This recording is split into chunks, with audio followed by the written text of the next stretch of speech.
Hi guys! Magandang araw po sa inyong lahat. Welcome po ulit dito sa aking YouTube channel. Kayo po ba'y naguguluhan kung paano po kayo maglilinis ng iyong mga kusina? Samahan niyo po ako dahil ang video isi-share ko po sa inyo ngayon ay tungkol sa paglilinis ng kusina. Baka sakaling makatulong ito sa inyo kung paano po kayo mag-uumpisa. Ngayon, ang una po natin gawin, kailangan po meron po tayong basahan at saka sabon. At alisin po natin yung ating mga nakalagay sa ating mga bintana para po sa ganun tuloy-tuloy yung ating paglinis at mapunasan natin ng mabuti ang ating dingding at ang ating frame ng ating bintana. Ngayon po, pag napunasan na po natin yan, kailangan labhan po ulit natin ang ating basahan, sabunin po natin para sa pag malinis po siya. At pwede na rin natin gamitin sa pagpunas ng ating salamin ng ating bintana. At pagkatapos, labhan po ulit natin ito para sa ganon malinis at magagamit po ulit natin sa ibang pang parte ng ating lilinisan. Punasan na rin natin yung pinto ng ating cabinet para sa ganon pag ibalik po natin yung mga inalis natin dun sa may bintana, hindi na po madudumihan dahil napunasan na po natin. At labhan natin ulit yung ating basahan.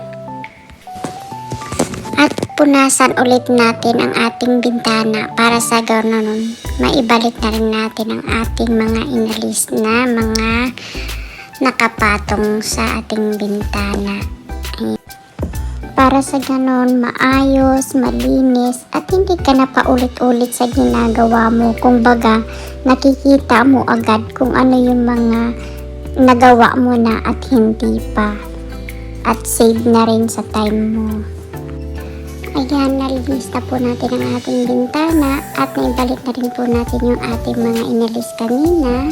Ngayon, dapat laban natin ang ating mga basahan para sa ganun magamit ulit natin sa pagpunas sa ating counter para malinis at malagyan natin yung mga gamit na aalisin din natin sa ating mga cabinet. Ngayon, aalisin naman natin ang ating mga laman ng ating mga kabinet.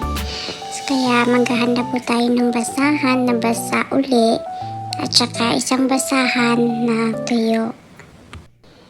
Ayan, natapos na tayo sa bintana. Dito naman po tayo sa loob ng mga cabinet. Maayos naman yung pagkalagay ng gamit ito, kaso gusto ko rin siyang mabawasan dahil yung iba dito luma na at saka yung iba walang takip, itatapon ko na po yon. Kaya ngayon, aalisin muna natin lahat ng mga to. Tapos, pupunasan natin, tutuyuin natin, at saka mayroon pa akong ilalagay na nabili ko po sa dollar store. Ito po yon. Para sa ganun medyo maayos naman siya tingnan. Ngayon, syempre medyo mahaba. Gugupitan mo nga lang, depende sa sukat ng iyong cabinet. Pagkatapos, ito na yung magiging hitsura niya. Sa tingin nyo ba, gusto nyo ba itong idea na to? Please like, share, and subscribe po.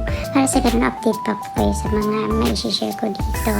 Ayan, dahil tapos na po tayo. Dito na naman po tayo sa mga plato. Inalis ko na po yan. Nagkuha pa ko ng video kaso hindi pala naka-on. So, sorry naman, di ba? Ayoko nang ulitin. So, ngayon, ang ginagawa ko po, kumuha po ako ng plastic. Tapos, yung mga gamit na alam kong hindi na kailangan talaga at ayaw ko na dyan sa loob ng aparado ng cabinet. Aalisin ko, ilalagay ko na siya diretso doon sa plastic bag para ilalabas ko na lang mamaya. Pag naalis na natin ang lahat ng gamit sa loob ng ating cabinet, punasan muna natin ang loob nito. At punasan rin natin yung labas ng ating cabinet. Ayan. Ganyan lang para sa ganun maayos at saka may nakikita ka ng malinis, diba? Ngayon, lalagyan natin ng sapin ang ating cabinet para po sa ganun maibalik na natin yung ating mga plato. Ito po ulit ay yung nakuha ko ulit sa dollar store. Ngayon, depende po sa sukat nga ng inyong cabinet. Kaya, bahala na po kayo kung paano nyo po siya ilalagay doon sa cabinet. Tapos na tayo sa ating mga cabinet. Ang gawin naman natin, dito naman po tayo sa ibabaw ng ating ref. Alisin po natin lahat ng mga gamit na nandyan. Tapos ganun din po yung nasa dingding. Para sa kanon, punasan muna natin yung dingding, cabinet, sa labas ng cabinet, at saka yung sa ibabaw po ng ref. Para pag malinis na po, ibabalik din natin agad para hindi na magulo. At saka hindi po kayo mahihirapan kung sakasakaling hindi nyo matatapos yung gawain nyo. At least, naibalik nyo ng maayos yung bagay na mga inalis nyo. Ganun lang kadali. Dahil nga nasa kusina po tayo at saka medyo mantika po siya. Ngayon, ang gagamitin po natin, basahan na may sabon. Tapos katapos ng basahan na may sabon, babanlawan po natin yan ng wala ng tubig lang. Tapos punasan ulit natin yung mga figurine na inalis natin at ibalik na rin natin. Para sa susunod naman, doon na ulit tayo sa ibabaw ng ref. Ayan, natapos na natin linisan yung ating mga cabinet at saka ibabaw ng ref. Ito naman, linisan naman natin itong mga inumin na to bago natin ibalik dun sa ibabaw ng ating ref. Ang mga boteng to, parang mamantika siya kasi simple nasa kusina nga siya at saka matagal na rin to. Kaya ang ginagawa ko para maalis ko yung mantika na yan na ganon, ang ginagawa ko, sabon ang pinanglilinis ko. Ngayon, pagkatapos kong punasan ng may sabon, pinupunasan ko na lang din yan ng tubig lang. Tapos tinutuyo. Tapos ibabalik na natin dun sa lagayan ulit para sa ganun malinis, maayos. Natapos na po tayo sa mga ibabaw. Kung mapapansin nyo po, kanina pa to nakatakip dito. Tinakpan ko po talaga yan para yung mga alikabok man hindi mapunta doon kasi ito, nahugasan ko na po ito.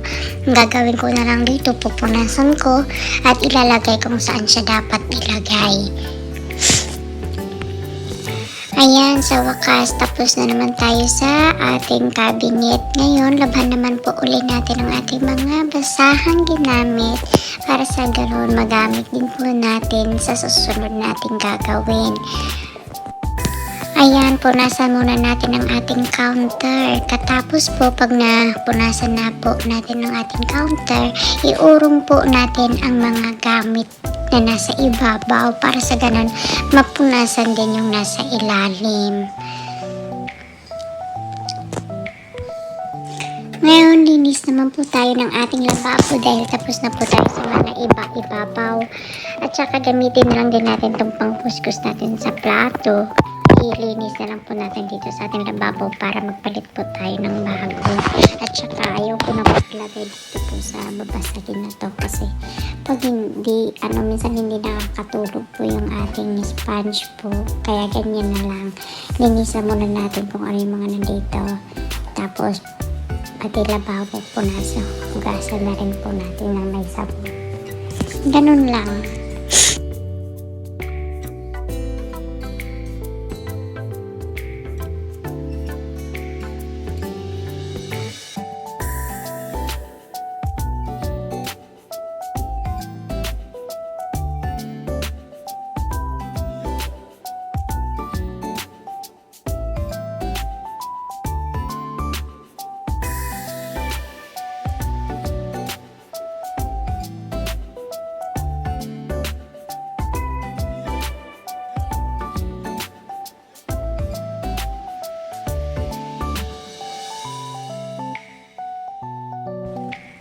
Yan, malinis na yung ating lababo.